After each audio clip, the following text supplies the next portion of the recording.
Hey everybody, this is Matthew Soltesiak, and you're listening to Not the Same Old Lions podcast, part of the Minute Media Podcast Network. The Detroit Lions are now in a new, grittier era, and we look beyond just the kneecaps when it comes to the analysis. I speak with a variety of guests and interview key players, gaining more insight on what makes this team go. Welcome to another episode. In this episode, we discuss the Detroit Lions' 27-13 loss to the Green Bay Packers to open the season.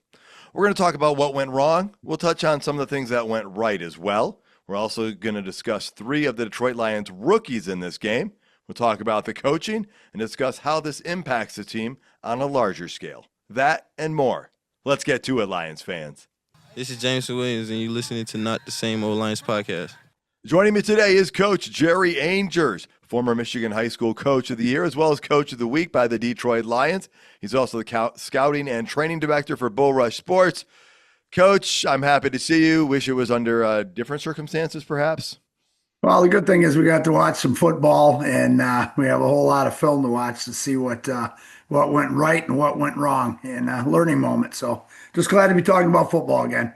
That is true. And joining us to talk about football is the Sports Writer of the Year for Community Newspaper Holdings Incorporated.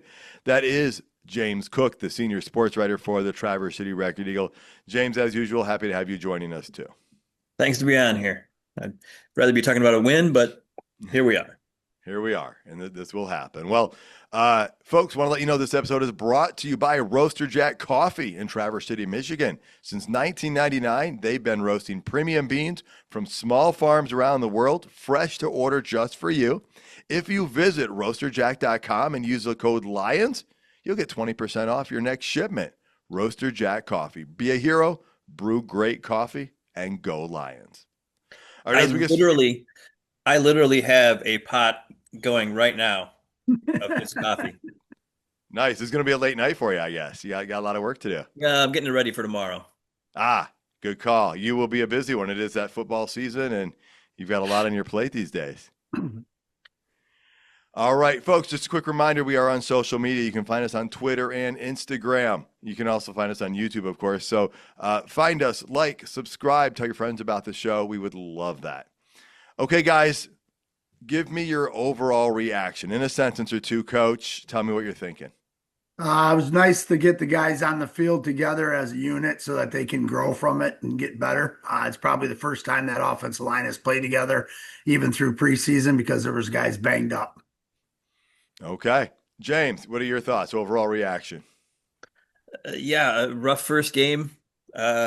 Basically like the 4th preseason game of the season, because none of these guys had really played in the preseason, and they looked rusty. They looked like they hadn't really played much. So hopefully they got that out of their system and on to next week. All right. Well, for me, I'm going to say not what I was expecting to see in this game pretty much all the way around. Honestly, a lot of things just looked rather easy for Green Bay, and nothing looked easy for the Lions. And so I think that kind of summed up a lot of it. Even when the Lions made progress, it wasn't easy. Another thing I want to point out, for the Packers, I think they were really, really looking forward to opening the season against the Lions. Mm-hmm. It's kind of like the Lions felt a year ago. We wanted to open against the 49ers, but we had to wait till late in the season. Some teams want their shot at the Lions. The Packers came out. They were ready. They were motivated. And they threw some good punches, and they came away with a victory. So there's a lot of things to not like, but we do like to start out our segment, our show, with the things we did like. So, Coach, give me something you liked in this one. I think just that, how the defense stepped up and kind of changed, and we kind of turned the tide basically in the second half. We held the ball longer than they did. I think we had more red zones appearance than they did. I think our total yards are pretty close, if not better, even though the total yards for both teams wasn't very good. So, from that standpoint, again, we can go on, and we always talk about the Lions. They never stop fighting, and that's definitely a positive. All right, and you said the defense in the second half. I want to talk about the third quarter, because for a while that was a big struggle for the Lions. And coming out at halftime, you're down 17-3. And the Lions, they shut out the Packers in the third quarter. So even though the defense wasn't perfect in this game by any means, they didn't give up any points in the third quarter. They gave the offense the opportunity to get back into the game. Now, it didn't happen, James, but there's at least a little encouragement considering the way the game started. The Packers started 3 straight drives, 3 straight scores, and then there were some halftime adjustments, which, again, we didn't always see in the past. Yeah, yeah. The defense, I think, played a lot better in the second half overall. The offense, even too. The offensive line seemed to adjust a little bit. There was still a few mistakes here and there, notably the Glasgow going the wrong way on that play when they were backed up in their own goal line. But overall, I think things were better in the second half than they were in the first half. Yeah, I mean the score was 10-10 in the second half, but when you're down, by 14 at halftime, that can't be the equation to get you the win. Hmm. Um, Jake Bates, special teams. I mean, 2 for 2 on field goals with an extra point. Nothing too long. I think his longest was a 30-yard attempt. I thought that was something to like. James, you want to add anything on special teams or go somewhere else? The Isaac Tesla catch at the end was obviously a highlight. I think we'll come back to that more later. But he is only the 10th player in Lions history to score a touchdown in his first game. The last person to do that was TJ Hawkinson in 2019. Mhm. Nice. What one catch on one target? It was a touchdown. Hmm. That's one you felt kind of like, okay. I think I said it out loud. Like when they went to the review, I'm like, just give us this. Just give us this, please. We've had like very little to cheer about all game, coach. And it's like, all right, let's see this happen. And it was a red zone package with Tesla. We talked about that with his size, with his height. And coach, Tesla wasn't a starter. He wasn't a starter in this game, but he played late in the game and he made a critical play. I mean, it didn't change the game, but when the ball was thrown his way and it wasn't easy, he made it happen. From a coaching standpoint, does that affect things? Does that impact how much more use he could get going forward in a more rapid pace, or not necessarily, or just what does it do overall from your coaching perspective? Well, from coaching perspective, it's one thing you tell these guys, if you get 1 rep, make us give you 2. If you get 2 reps, make us give you 3 or 4. And I think that's the biggest thing that he's going to get out of it. They know that he's a player. They know that maybe they should have went to a jump ball earlier when we're down in the red zones with him. But again, he came up with, possibly going to be the best catch of the year, to be honest with you. They're already talking about it on the NFL.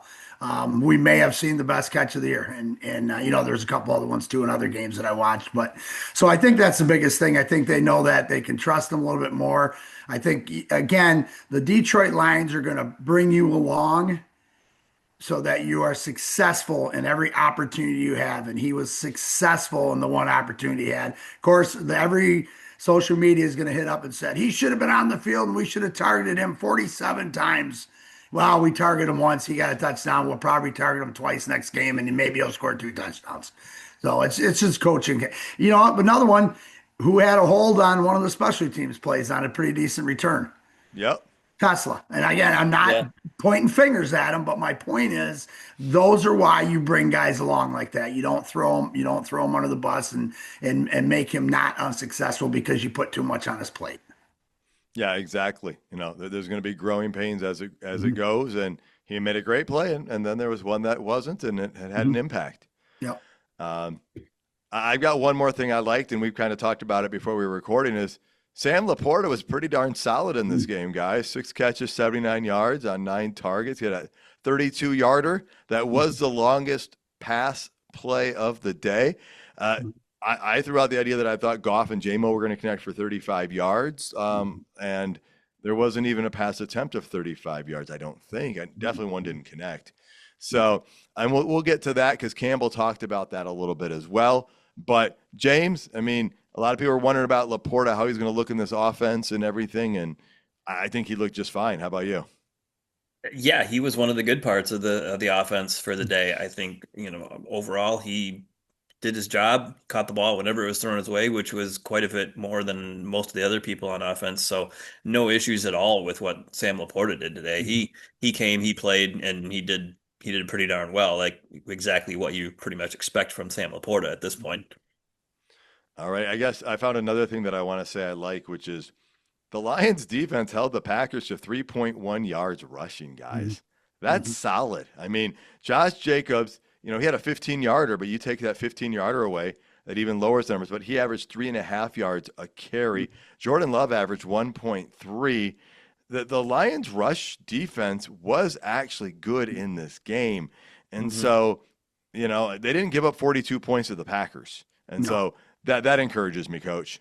Oh yeah, for sure. I mean, we made some plays. We had a near miss, on an interception. We had an interception taken back for a touchdown, called back on a penalty. But the defense wise, we did a lot of good things. We came in there and said we're going to stop the run, and we did. I think that was, and we wanted to try to make them one dimensional. Problem is they were. They had a 2-play drive, 65 yards, which hurt us, and that comes from them starting on the 35 instead of a quality kickoff to where maybe they started on the 25. So yeah, so there's a lot of pluses. And again, you guys, and I've watched so much film in my lifetime, and people out there got to understand it always looks horrendous when you're watching it live, but when the eye in the sky lights up, you kind of go, oh, okay, oh man, oh, if this would happen, if that would happen. So, and you get better between week 1 and week 2. I'll guarantee one thing: we will never be 0-16 again. All right, James, I don't even know what to say to that one, Coach. But We play you're right. 17. You know why? Because they play 17 games. Is that why you Exactly. said that? There you go. Yeah. Anything either of you guys want to add about things you liked or whatnot before we get into the concerns and the things we just didn't care for in this game? Yeah, the run defense was pretty good. And that says something too for a Green Bay team that kind of retooled its offense. The changes that they made in its offense in the offseason were designed to be more of a running team. The changes they did for their offensive line, they kind of indicated that they wanted to run the ball more and run it more effectively, and the Lions prevented them from doing that. Most of the Packers' damage was through the air. All right, well, let's start talking about where some of the damage happened, some of the things that concerned us, some of the things we didn't like. Coach, tell us the first thing that jumped out to you. What's one thing that you did not like in this game? Brian Branch's 15-yard penalty, which changed the whole complexity of the whole game. And you could see it in Dan Campbell's interview. And as soon as that happened, I looked at Todd Hazelton. I just said, that's going to cost us. It's going to give him that 15 yards. And I would love to see what the percentages of teams scoring a touchdown after a 15-yard penalty. And that's not team play. And Dan Campbell said it. He knows better than that. He let his teammates down. He let himself down, and I just that play that put me right. As soon as that happened, as an ex-coach, I'm like, why don't give Love in that offense that extra 15 yards, because now and then plus him and the tight end have a history anyways, and then what happens on that? And what happens on that drive? Who scores the touchdown on a pass route? So. But anyways, that's the one thing that, well, not the only thing, but the one thing on the top of my list that really bothered me. Yeah, penalties actually did play a role in this game for the Lions, because there was an awesome punt as well. And due to the penalty, they had to repunt it, and it changed the field position. I want to say like 20 or 25 yards easily. 35. 35. 35 yards. Yeah. So penalties at some key times was not helpful. So, James, anything you want to add to the penalties or anything different you want to go with? Yeah, and after the Brian Branch penalty, Kraft scored the touchdown. Who was covering him? Brian Branch, and Kraft let him have it. You could see that he said something to Brian Branch as he was walking away after scoring that touchdown. That didn't set a good tone at all for the whole game. And, 7 penalties for 40 yards is what the Lions were given. And, not a lot of yards. Packers were 4 for 40, but there were some critical moments that really changed some things. All right, well, let's dig into the line play. Let's start with the offensive line. And that's one that I knew it was going to be a work in progress. We all did. I expected it to be a little bit further ahead of the curve than it was today, Coach. Obviously moving parts, 3 guys in 3 newer positions, right? Mahogany's played a couple spots there. Mhm. Glasgow was the backup center, and then you got the rookie and right guard. What were some of your observations on the interior offensive line and the offensive line as well? Because it looked like the Lions, they struggled to run the ball and to pass the ball. Mhm. Mhm. Well, and I think it's a communication thing, and it's when you haven't played together, and it's a loud environment. You got a loud crowd. You can't hear what's going on. You can't hear checks, things like that. It's all hand signals pretty much and taps and stuff like that. So, they haven't really played together a ton. I think Glasgow probably missed a week or two, right? If I'm correct. I know he was hurt a little bit. So, some everybody else's, Kingsley's been in there. Those guys haven't been together. Glasgow and the Packers, threw a plethora, just a ton of defensive linemen at them and played some games. Where they lined Parsons up inside, with the communication part, the games that they played, and again, it's the key with that is these guys will get better. They will improve so much this week because they have all that film to watch. If this happens, we got to do this. If that happens, Decker was hurt a little bit too. It was a perfect storm. It was a perfect storm, and with the young guys, they're gonna grow from it. They're both ballers. They're both dogs. Glasgow's a dog, and I think they'll be. This week. I think it'll be a ton better. All right. Well, James, Montgomery and Gibbs had 20 carries. The team as a whole had 22 for 46 yards, 2.1 yards a carry. Last time the Lions were that low, well, last year their worst performance was against Buffalo. That was 3.2 yards a carry. But in that game, Jared Goff threw for almost 500 yards. And so that was a whole different story with him only throwing for 225. The running game, though, that's the bread and butter. That's what they want to set up on it. What were some of the things you saw, and what are you hoping? Yeah, they just weren't getting a whole lot of. They just weren't moving a whole lot of people, like kind of like we're used to seeing from the Detroit Lions offense. And in the past game, they were running a bunch of stunts. They were running a whole bunch of different, just throwing a whole bunch of different things at the Lions. We saw Ratledge give up a pressure when they ran a stunt. You had Glasgow with the thing where he went the wrong way. You had a couple times where Mahogany looked like he was on skates. And I expect the offensive line as a whole to just get better and better and better as the season goes because, like Jerry said, they haven't played together a whole lot. You've got two young guys, you've got three veterans, but Glasgow didn't play center hardly at all last year because he was starting at guard. So there's some getting back used to being playing center. He's done it a lot in the NFL, but he hasn't done it for a year. So, and then that injury in the preseason cost him a bit of that getting used to it. So I expect this offensive line to bounce back from it and to be good pretty shortly. But the results in this game were not very good at all. No, and again, we'll just stay with the running thing for one more minute. Then I want to start talking about the pass protection and what the passing game looked like. But, Coach, I mean, you hear those numbers, right? I mean, Mhm. Gibbs' longest run was 14 yards. He had one. Monty had one for 6, but 2.1 and 2.3 yards a carry. Again, there wasn't a whole lot of space. And, I don't know, what were some of your observations on the running game? Well, I felt Gibbs was trying to take everything to the house instead of getting positive yards. What's the surface we were on too? Was that turf? No, it was grass. Exactly. And your cuts and your jump cuts and things like that are totally different. And there was one on the sidelines where he fell down. There was one on a pass play. The one in the fourth quarter, I believe, or maybe late in the third quarter, we were going in to score, and he ran around backwards and lost 6 yards. And now we had second and 16 or second and 15 instead of taking 2 yard gain.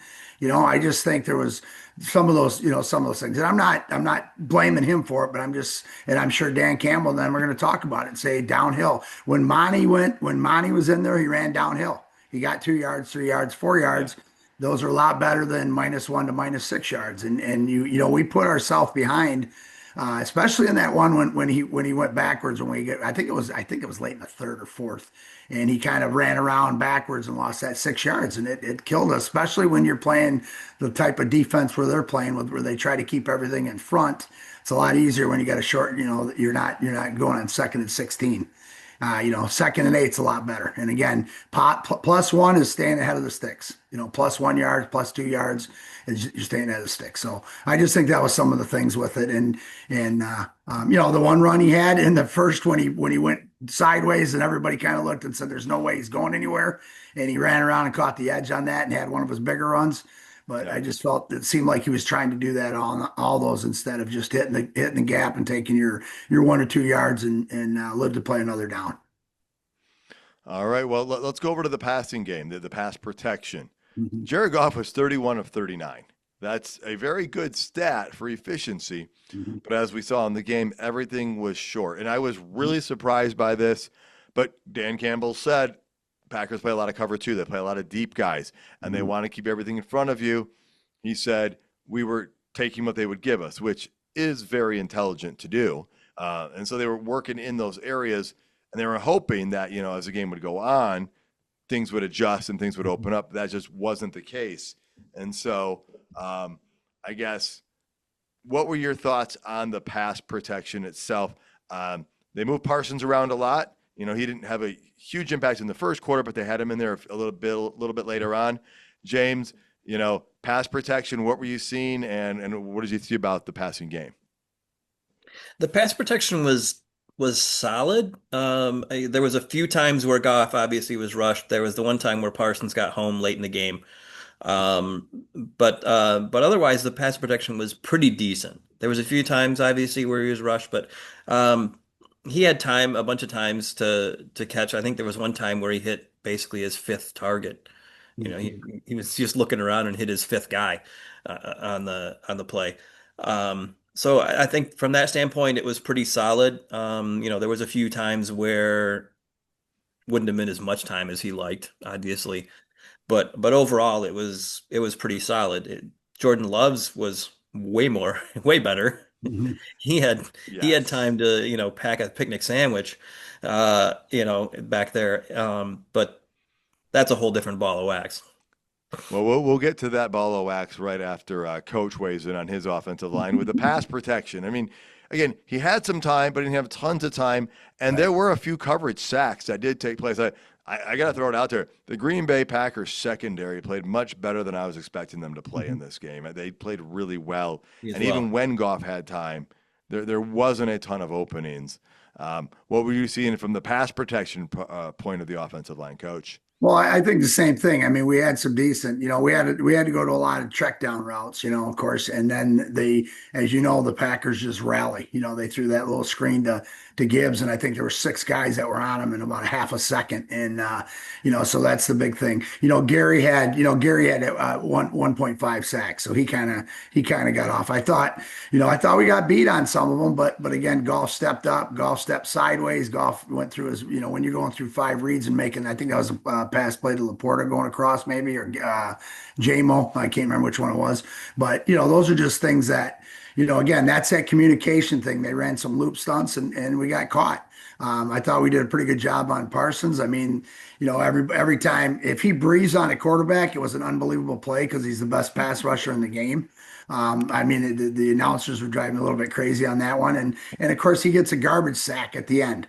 Because he can, and again, Dan Campbell made a comment of it. I made a comment of it. It's really easy to get sacks when you can pin your ears back and the team's trailing. They're throwing, and so I don't think the pressure was as much when the game was not out of hand as much as it was when the game was out of hand and they just pinned it back and came after us. So, but again, those things will be corrected, and they'll be a lot better at home this week because it'll be quiet when we're on offense.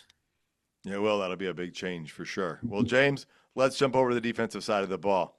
The Lions had 2 tackles for a loss. That was it. One of the plays that I did like quite a bit, we'll get to later, is a Derek Barnes play. That was a pretty Yeah. nice one. But 2 tackles for a loss, no sacks, 2 QB hits. Again, we talked, the run game wasn't bad, but there just didn't seem to be much pressure. And then early on, guys were able to get open. So what were you seeing on the defensive side from the passing game and whatnot? Yeah, I was a little disappointed in the secondary. Being the history that especially the safeties have playing against the Packers in recent years. They didn't do a whole lot. Branch had that pick six that was called back by the penalty, um, but that was a penalty on another DB for defensive holding. So the secondary, I think that again, I think they'll be better. But their lack of production was noticeable. And then Terry Arnold getting hurt, leaving with a groin injury, compounded things. All right, Coach. We didn't even see that many pressures by the Lions defense. Hutchinson recorded 0 tackles in this game, is what it says, according to ESPN stats. And again, that's somebody who everyone was expecting a lot of. I'm not just singling one person out. I'm just looking at the whole defense in general, though. The defensive line, good at stopping the run, not so great on the pressure, not so great on sacks. And then we talked about the secondary. What were some of your observations? Well, I think the same thing Hutch did. They're going to chip Hutch, they're going to double Hutch, Yeah. they're going to put. We dropped Hutch and Davenport in the pass coverage, two plays in a row, at least two, maybe three. What did you think of that? I mean, I like the idea if we're going to catch somebody on it. I mean, it's a good call. That's Okay. how Hutch has gotten interceptions in the past. It's awful nice when you get a guy that big and you can get him. Problem is, if we don't have somebody to offset one of those guys dropping in the pass coverage to get pressure, it doesn't do us a whole lot of good. Okay. I think, and I'm not making excuses, but I'll go back and watch the film again tomorrow, and I want to see how many times on their pass plays was Reeder and Williams as the D tackles. And again, I'm not, those guys stop the run. They are big horses, but Aleem McNeil puts pressure on quarterbacks when he's healthy and when he's back. And so then you can play those games. You can do those different things where you can have that tackle make some pushes. O'Connor had some pushes. Yeah. He put some pressures on there. Muhammad had a couple. I thought a couple pressures on there. So there were some positives on those. Again, I haven't rewatched the film. But there were some positives on that, and people have to step up and make those plays. And then we tried to go to some blitz concepts, and the Packers had them picked up. Man, they were on us. And so again, Shep will figure that out, and the D line and the rest of the guys will figure that out. But going back to the backfield, that long pass play, they must have had both safeties down in the box because I didn't see Joseph nor Branch anywhere in sight. And Arnold, that's a pretty tough cover. I don't care how good of a corner you are. Yeah, I think that Joseph ran back with Arnold on that one Yeah. when he was beat. Mhm. Yeah. So timing, a setup for that whatever scheme they were Yes. playing, it worked out well for the Packers. Mhm. Coach, before I let you go on this one, we talked about Ratledge. We saw that there were Mhm. communication issues on the offensive line at times, and hopefully that they're all going to grow well. What did you see out of Tyleik Williams? And again, you haven't had time to go back and dissect it very closely, but what did you see in real time? Well, you saw that, just the press up front, guys. That you could when Jacobs is getting the handoff and he's hitting his offensive lineman in the back, at the line of scrimmage or yard behind line of scrimmage. They were pressing the line of scrimmage pretty well, and I think that he was a horse in that situation. It'll be fun because I know that Shepard talked about, you better be sitting down and again, I knew coming in this game, Shep had talked about it. And he said he had strict instructions on what he was going to do, and that was to stop the run. And so, he had a bunch of stats when he was in college, and they didn't turn him loose. And again, the Lions are going to get them right in certain aspects, and then they're going to get him right in the next aspect. And then by the end of the season, he will be a complete game player, I believe, that can get to the quarterback as well as stop the run. So I think he did. I think he did well. It'll be fun to see what his grade looks like. And then I can't wait to watch him. But I thought we had great press, great knockback in the inner side. With Williams and Reeder and whoever else was in there. All right, thanks for that. Yeah. James, what were your thoughts on the defensive line or anything else in the secondary that you haven't already touched on, or even the linebacking crew? That anything that concerned you or things you kind of analyzed? Yeah, I echo a lot of what Jerry said. The defensive line did get a bunch of push. They just, didn't get home. The Packers pretty much took Hutchinson out of the game with double teams pretty consistently. Right. And when they have more of a pure three technique defensive tackle Mhm. on the field with a guy like Igny McNeil or a guy like Makai Wingo who's out, or they hope to have in Levi on Wazurike, I think things would be completely different. But those three options were gone today. They may have Wingo back here pretty quickly, and he adds another piece into that rotation. But I don't think that he's a starter at this point. But he's a guy who can come in and provide that for you as a pass rushing defensive tackle. All right. Well, surprisingly, the Lions led in time of possession by more than 10 minutes, guys. That 10 minutes. And usually when you do that, it means you're controlling things. The Lions had some very long drives, but they ended up going 1 for 4 in the red zone. That reminds me a little bit of the Tampa Bay game in week 2 last year, where they may have been like 0 for 5 in the red zone or something like that. When that happens, that changes the narrative of the game. I mean, if the first 2 times in the red zone, those are touchdowns instead of field goals, well, then it's a 17-14 game instead of a 17-6 game. And they were only 5 of 15 on third downs, Coach. That is crucial. And some of those third downs were not easy ones to get, though, either. They put themselves in some holes. Any thoughts on the third down efficiency, the red zone efficiency, or anything like that? Again, if you're staying on schedule ahead of the sticks, whatever, however you want to say it, if you're at 2nd and 7 and 3rd and 4, 3rd and 5, you're in great shape. But when we get those third down, especially the way the Packers play defense, they want to get you to that 3rd and long, and they're going to rally around if you throw those under routes. Those dump downs to Gibbs. We thought we'd break 1 or 2 of those. We didn't. They rallied on him. They caught him every time. The bigger plays was like the one that James said, where we went through 5 reads, I think, and he hit the crosser because he had time. And so anytime you're in that, the third, and the Lions, again, we know, what they can do on third. If it's 3rd and 5, it's 2nd and 5 because they're taking 2 downs to get to it. So it was just big. We threw the interception. Goff even said it on his thing. I made a bad throw. He kind of probably hurried it a little bit. He didn't step up, didn't throw on the outside, things like that. But, and then that other red zone, I go back to the one where Gibbs lost 5 or 6 yards on that. You're behind schedule, and now you have to try to make up on a team that keeps everything in front of you and rallies to you. So a 3-yard catch that would maybe turn into a 5, 6, 7, 8-yard gain is a 3-yard catch with the way the Packers rallied to the ball. Yeah, and the Lions went for it on 4th down 4 times. They were successful 3 out of 4. The first 4th down opportunity, I was like, they're going for it. I just know at 4th and 2, they're going to go for it. And they totally did. Unfortunately, that's, later on the interception happened, stalled that scoring drive. And as we talked about, the penalty on the interception by the Lions defense, I mean, those 2 things right there are big changing points as well in the game. James, anything else that you wanted to touch on from, anything that you didn't like or concerns or anything we brought up? I'll tell you one thing people kept bringing up all the time during the offseason was the worry about changing coordinators, and I wasn't worried about that at all. And then during this game, I started being like, maybe. It started creeping in my head. I still don't think it's going to be that big of a thing. The Eagles changed both of their coordinators this year too.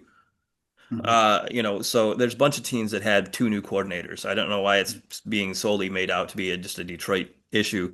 But those thoughts kind of started creeping into my head in this game where I'm just kind of like, maybe. I mean, the offense was kind of vanilla. The defense, Hutch got schemed right out of the game. All right, he did. He totally did. And we'll get to those coaching thoughts here in just a moment. We'd like to say thank you to Roaster Jack Coffee for supporting this show. Order fresh roast-to-order coffee at roasterjack.com, and you save 20% with the code LIONS. So, James, you already got us into it, right? Surprises and coaching thoughts. You're a little bit surprised by some of what we saw. I thought we were going to see Monty and Gibbs in the backfield split out, Coach. We didn't see that at all. Are you surprised, or are you like, the Lions will probably work that in as it goes on? I mean, yeah, they talked about it. They split out Gibbs a couple times in the empty sets. Here again, when you get off schedule, when you get off schedule, when you're coaching, when you're saying, okay, we're going to be at 2nd and 7, and then, we only need 3.33, per play, and then 3.34. Now we got a first down. And when you get off schedule, things change. When you start seeing your offensive line is not communicating, when you start seeing the young guys are struggling as an interior unit. When you see Decker getting beat on the side, when you see Sewell get beat once or twice, as a coordinator, you're going to go, "Ooh, I better pull back a little bit. I don't want to get Goff killed right now." And I don't want to say that's what he did because they have too much trust in themselves, but I think those are some of the things that have to come up. Again, who's going to get better week 1 to week 2? The coaches, the players, everybody. It's again, you're a coordinator, you're calling plays, and you're going to go back and watch film and go, "Man, am I an idiot? Why did I not call this on this one? We talked about it." And so, they're going to get better. And again, it never really creeped into my mind. All that crept into my mind was how I'm going to argue with every one of my friends. They're going to call me and say, "Morton needs to be fired. Shepard doesn't know what he's doing." And I'm just going to go, relax, because it's come. My phone has not stopped. And the guys that I argued with over the weekend about we're not gonna be any good. Well, now they're just saying, "Oh, we're not gonna be any good." Yeah, okay, whatever. So we're 0-1 this week. Tomorrow we're going for 1-0. End of story. All right, and the way this game started kind of threw some things off schedule, James. The Lions went through that, they allowed a touchdown, and then they went 3 and out on offense. And so you're right, though. I felt like that offense was very vanilla in this game. And so as you're watching the game, Coach said sometimes those things dictate it, but what were you looking to see different? I was hoping to see not the exact same Ben Johnson offense last year. I mean, the one interception came where Amon-Ra St. Brown does the comebacker and sits in the zone. Um, and waits for the ball, and then Goff got the ball there, but the Packers just had seen this a bunch of times before, and Evan Williams was ready for it and jumped the route. Yeah. So I think they need to diversify and kind of not run just the exact same Ben Johnson offense. We've seen that play a lot, and it works quite a bit, but teams are catching on to it, obviously. Um, and we also didn't see any of the Ben Johnson kind of creativity, none of the trick plays or anything like that, which you don't have to have trick plays. Yeah, they're fun. They're fun. The players love them and everything like that. You don't have to have that, but it would be nice to see a little bit of that too. I'm going to Well, assume that John Morton is holding on to a few things. you don't want to empty the entire, playbook in week 1 on the road. No, I understand that. But I was hoping to see Monty and Gibbs both on the field at the same time. And you know what? If you split both of them out short, and then you've got the other guys running deeper, you've got to imagine there's going to be some wide open spaces after they catch. And I know they were thrown to a decent number of times, but a lot. But it didn't go for a lot of yards. And I kind of feel like if they had put them both on the field and sent them to each a different side, it would have been different. I mean, Gibbs had 10 catches for 31 yards, 3.1 a carry or 3.1 a catch. Monty had 4 catches on 4 targets for 18 yards. It seemed like, again, you were expecting more and different. And, you saw Jameson Williams' speed on that one play, and it was like, okay, that's why they give him the ball. But I was looking to see a little bit more out of that offense as well. Mm-hmm. And what they had between them, they had 20 carries, and they had 14 catches between them. 34 out of 35. You said 35. We should have, yeah. So, well, defense, again, you said it seemed like Hutch got schemed out. They did chip him. They put more on him. And so that's where we were hoping to see a little bit more of the interior. They did great against the rush defense, not as well against the pass, pressure on the quarterback. And that's where we're going to maybe need a little bit more pressure from the linebackers, Coach. Mm-hmm. We saw Barnes get back there on a run play, and that was huge because that was 3rd and 2, and that was a pivotal moment that I'll bring up again. But do you think it's going to have to come more from the linebacking crew to help out, or do you think there's other things they can do? Well, I think up front, again, let's talk about the interior. Can they get some of these guys, can Lopez and those guys get some pressure on there. They threw on they threw those two passes on that, the two play 65-yard drive, they both were first down passes, correct? And so that kind of caught him a little bit on that. So great scheme, great call. Hats off to the Packers. And so I think you're probably going to see a little more games, maybe some twists up front. With those guys, maybe Muhammad's going to get some more reps in that situation. I thought Davenport did some good stuff. He had a lot of good pressures. He set the edge on that. I think he got mugged on one play that you kind of text me and said there was a mugging there, but not an excuse again. So they're gonna have to figure that situation out, and how can they relieve Hutch. If Hutch is going to get double teamed, we need to have some outside linebacker blitzes into that C gap off a three technique from that side. I'm just saying, and that's going to come because I told you guys I watched one of the preseason games with Trevor and oh God, the other linebacker, 15. Anyways, why did I draw a blank on his name? Stewart, thank you.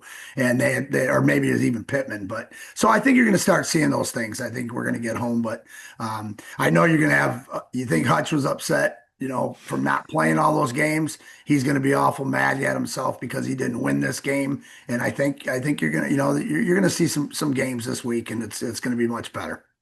Mhm. I think All that right. play, that Davenport play was one play before the touchdown, Yes. and he was just it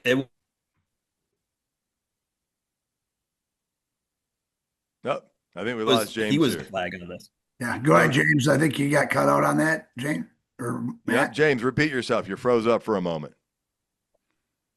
Okay, yeah, I think that one you're talking about, I think when I texted you was it was the play right before a touchdown, Yeah. and Davenport just completely got bear hugged, and Yeah. I was just like, how can how can you not throw a flag on that? Right. Yeah.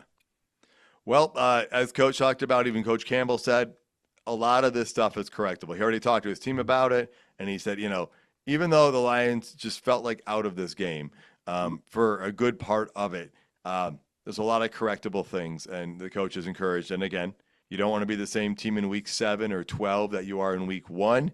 It'd be nice to leave with a victory. It didn't happen. But Coach Campbell said there's work to do. He knew there would be, and there would be bumps. And Jared Goff said, we're not going to come out firing all cylinders. They didn't against the Rams last year, but they managed to bully their way into the end zone to win that thing at the end of the game. They didn't do it against Tampa in week 2 last year, and then they went on a roll.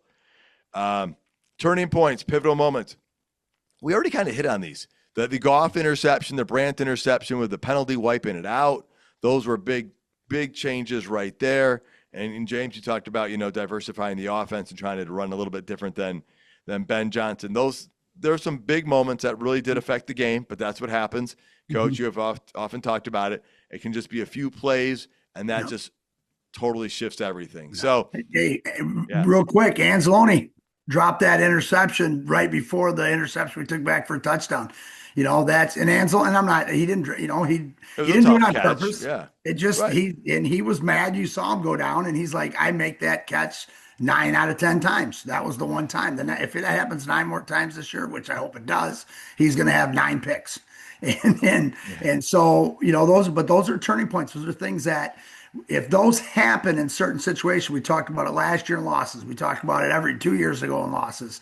When those little plays are not happening, they start to grow on you as a staff, and you're going, why are we not making these plays? So, again, all correctable, and I'll guarantee Anzalone's on the jugs machine and catching 1,000 balls this week, because that's just that type of player he is. All right. Well, this next segment is new this year. It's called Plays of the Game. All right. So we all have our play of the game, or we can have different ones. James and I were watching part of the game together, and I think we kind of hit the nail on the head. James, why don't you go? There's a second play of the game, but what's the play of the game in this one, James? I thought it came is that Tesla catch, that touchdown catch at the end of the game. I mean, that's a thing that they gave themselves some momentum maybe going to next week. They got themselves a highlight reel. They got the kid involved. Other teams are going to see that on film and in the red zone, going to have to completely respect him, which is going to open up things for other people as well. And it was just a flat out amazing catch as well. I mean, Coach, you can't have a better first catch in the NFL than that. I mean, J-Mo had a pretty incredible one, his first one, but, short of adding yardage to it, the difficulty of that catch, the finesse of getting those feet down. What were your thoughts? Just so athletic. I mean, when he went up and climbed the ladder for that, and again, Sane had a great catch too. I think it was first or second quarter when he just Totally. tapped his toes. So that was like, oh my God, that's just unbelievable. And let's talk about JMO. I think 6 targets, 4 catches, I think 4 first downs, And so, so there's always those things. But let's go back to the Tesla one. Now that you have a guy that can stretch the field other than JMO, that opens up those dig routes across the middle. Those opens up those dump passes where a safety can't sit on Gibbs or a safety can't sit on Monty, because if you line up Tesla out there, people have that on film and they're going, he's out here, he's out here, he's out here, and now that opens other things up. So there's a lot of things that they can work on that are going to help them. But what an incredible catch! And I mean, in Lambeau Field for his first NFL catch. I think that ball might be on the mantle at home at mom and dad's. Yeah. And again, showing he belongs, right? Showing the moment's not too big for him. Mm-hmm. And like you said, that's going to make other defenses have to look a little bit differently. Mm-hmm. And if you're drawing coverage because they have to respect you a little more, that can open something up for somebody else. So incredible all the way around. You brought the Amon-Ra St. Brown toe tap. It's almost like his Little Caesars commercial, right? And so St. Brown, we didn't talk about him a whole lot. He does what he does, right? 4 catches. I think they're all first downs. He did that on 6 targets. Again, we're probably expecting a few more targets next time, but Gibbs and Monty were both targeted a good amount, and they were both involved running and passing. The play of the game leading up to that final minute, actually for me, was going to be the Derek Barnes tackle for a loss, where he came around and that forced a 4th down punt, and that got the defense off the field and the offense back on. Guys, let's talk about major storylines, though. I mean, we all live in the age of social media, hot takes, instant reactions. After the first drive, some people were, looking for Frank Ragnow's phone number to call him up out of retirement, which, hey, I'm still not opposed to that. Maybe, I don't know. No, I mean, we've got the line that we've got. I'm all in jest here. But, all right, how does this impact the Lions overall, Coach? What needs to happen in the next 6 days? Well, what are your thoughts on that? I mean, 0-1 start, divisional loss, but Campbell says a lot is fixable. Mm-hmm. Yeah, and again, he, long as, and we know this team, well, we don't know like Campbell does, but he said in the press conference, every one of those guys will be looking in the mirror tonight and asking themselves, what could I have done better? And they'll work on getting better on that. I think that's the biggest thing. Your offensive line has got to figure that out. The 3 guys in the middle, they got a ton of tape to figure that out. Glasgow is going to be a little more comfortable now that he is the man. They'll be able to talk. So I think that's going to help out. And then the defensive line is going to work on getting that pressure concept. And so I think that's the biggest thing. And now it's, we're probably going to have to find a replacement for Arnold. I mean, it's that groin's tight. Those usually, well, again, I'm not a doctor, but those are things that we're probably going to have to be concerned with. But I think the O&D line are going to come to play and make corrections to make us that much better next week. All right. James, how about you? Overall impact on the Lions after this? What needs to happen in the next 6 days? And, what were your thoughts on those things? Yeah, I wouldn't doubt it if Arnold misses a game or two. I'd say 1 is probably fairly likely, but you never know. Maybe he just takes a week off and rests it up and is good to go. I don't know, but yeah, a Lions motivated team is not a team you want to be playing. And going into there's all kinds of storylines going into next week playing Chicago. So I think this is kind of the worst thing that Chicago wanted, was an upset, angry Lions team coming in to play them. Oh, I 100% agree with that one. So, again, I said it before the season started, guys. I don't like divisional games week 1. Don't like it. Everybody's in the same boat. I get that. but you want both teams to be at their better, right? And not both teams figuring things out. Just because a divisional game's a divisional game, you only get 6 of them all year. But yeah, starting off the season 0-1, not ideal. Divisional loss, even less ideal. But it is fixable. And 27-13, okay. I mean, it didn't look like the Lions were that in it, but they played bad, and they weren't totally out of it until, I mean, even through the third quarter, they were still in that game. It was 17-6 after 3 quarters, and the Lions were not playing very well. So, you know, a lot is fixable. I expect a lot of growth from week 1 to week 2. Now, guys, the national narrative is going to continue. The Packers, I mean, I said it right when Parsons got that sack. I'm like, it's just going to go. It's going to amplify 10 times over because Parsons got a sack in his first game as a Packer. And hey, he is a very good player. I still think the Dallas Cowboys are fools for making that trade on so many levels. And so, you know, I'm not taking anything away from Parsons, but people have been starting to get really sweet on the Packers the last couple of weeks. I think this is only going to carry over and make it that much stronger. But do I still have faith in the Detroit Lions? I do. James, your thoughts on the narrative, and do you have faith? And then we'll get to Coach on this.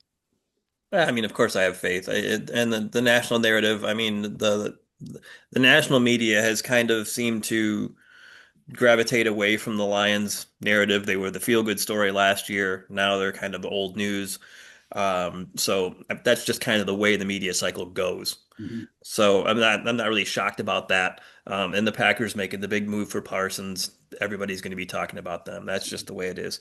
But one of the guys the Lions picked up in the offseason, who I didn't mention before, and I don't know that any of us have, was DJ Reed, who was great in this game. You didn't hardly hear his name called in the game because the Packers pretty much just stayed away from him. Okay. Nice. I saw him give up an early pass for like a first down, but then you're right. After that, I didn't really see him in there. So, all right. Well, that's an encouraging observation there.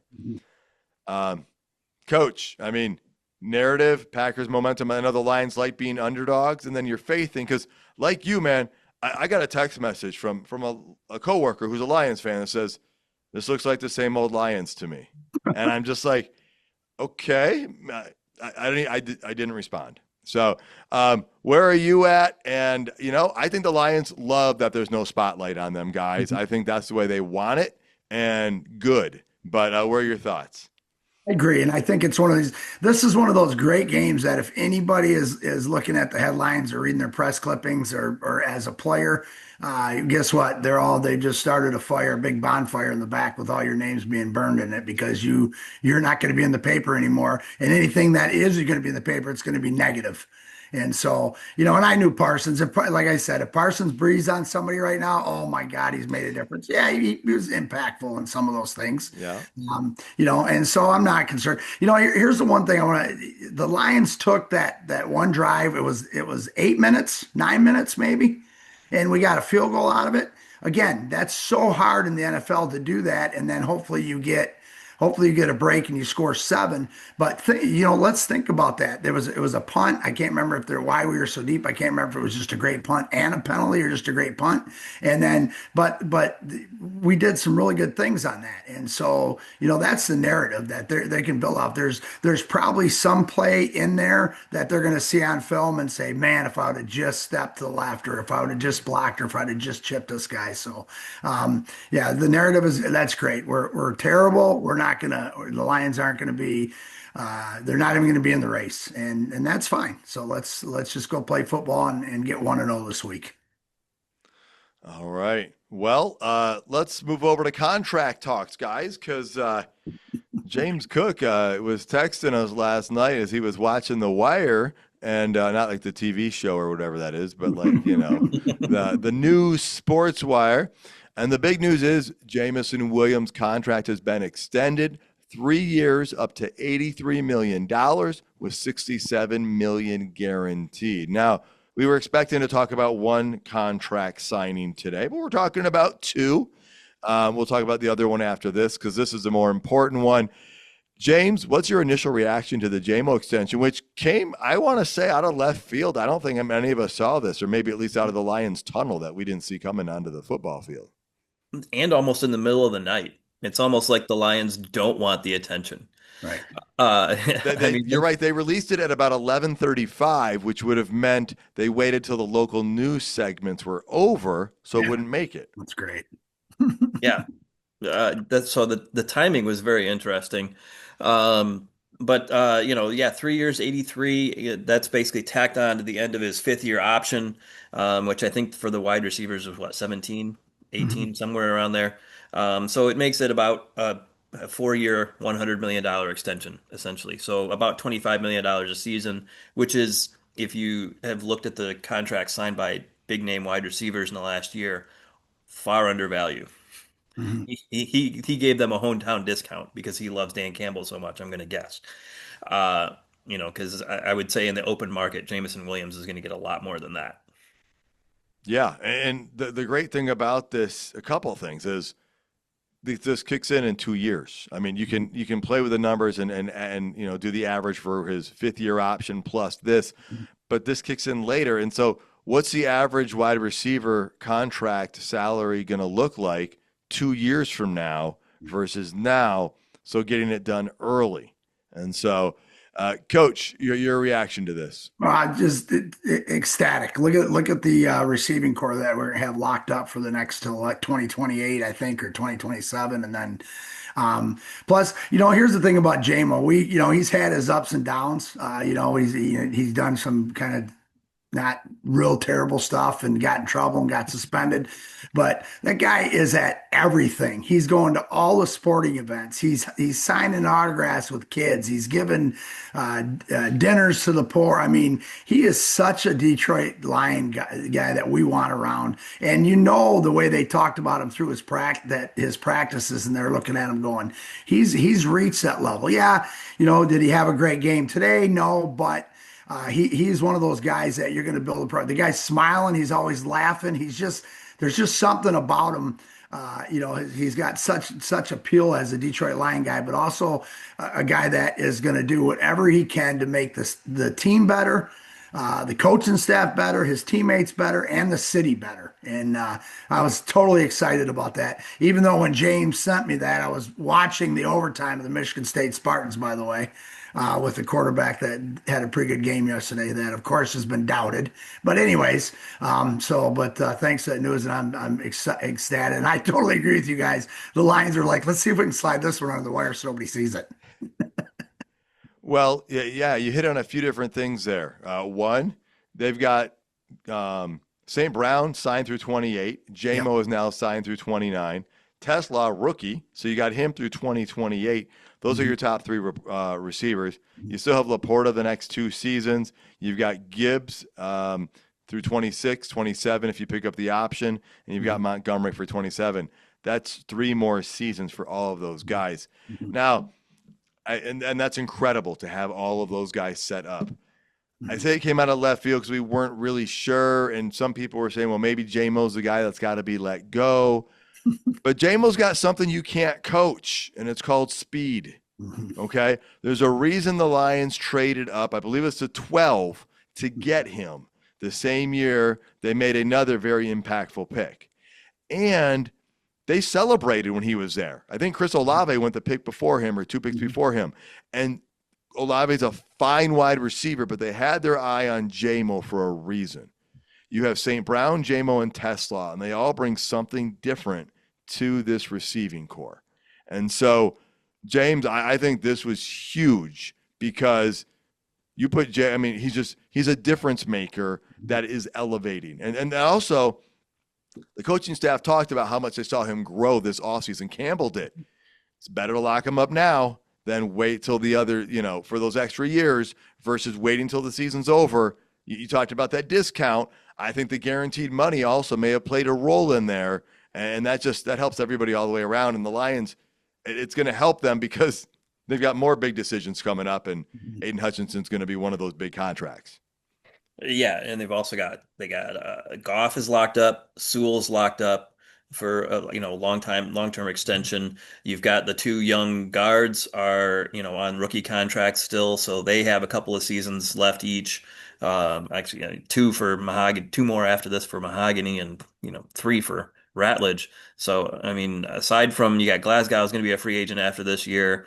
They're still going to have to maybe look at Decker, and then and Laporta. Mhm. I mean, that's pretty much about it on the offense. You've got Khalif as a free agent after this season, but um, they've got kind of their top three receivers set. So they've Yeah. got this offense just intact for the next 3 or 4 years, which is just impressive. Mhm. All right. Well, we're excited about that one. Another contract came up. A guy by the name of Zadarius Smith. Calvin Shepard will not be adding him to the defense because Zadarius Smith signed a deal with Philadelphia. And after this game, maybe some Lions fans are saying, we didn't get any sacks. We need Zadarius. I don't know. Um, uh, Up to $9 million. The details are still vague. I have not seen anything else more that's come out other than up to $9 million. For all we know, it could be a $1 million deal with a whole bunch of incentives. I doubt that's the case. Mhm. James, what's your initial reaction to the Darius Smith signing by Philly, the Lions not having him, and then Coach? I really can't wait to hear yours because you already shared a little bit with me. Yeah, I mean the Lions already made their intentions pretty clear when Dan Campbell said we're good at defensive end. And so, they like what they've got. They're pretty intent on getting Hassanin back later in the season. Brad Holmes made some comments about that, how they think that they'll get him back and get production from him later in the season at defensive end as well when he's healthy. And $9 million is a pretty hefty price tag. Um, and going to the Eagles, if it's pretty incentive laden, I don't know. They have so many defensive linemen that how many sacks is he going to get? Mhm. Those sacks are going to get spread out. Jalen Carter's not going to get kicked out every game. There you So, go. he may have a hard time earning all those incentives or something. But, I think the money was a sticking point. I think Brad Holmes said, here's our offer. You take it or don't. But this is what we feel we can pay you right now, given our salary cap situation. All right. And he was supposed to get about $11 million, and the Lions cut him because they didn't want to pay him that much. I believe from what I heard, maybe around five was offered. I interviewed Justin Rogers, and he said that they didn't get Zadarius Smith, but they got Marcus Davenport and I believe it was O'Connor for Mhm. about the same. No, Mohammed, not O'Connor. Mohammed for probably about the same price they would have gotten Zadarius Smith for. But Coach, I mean, all offseason, we wanted him back. I wanted him back all of training camp.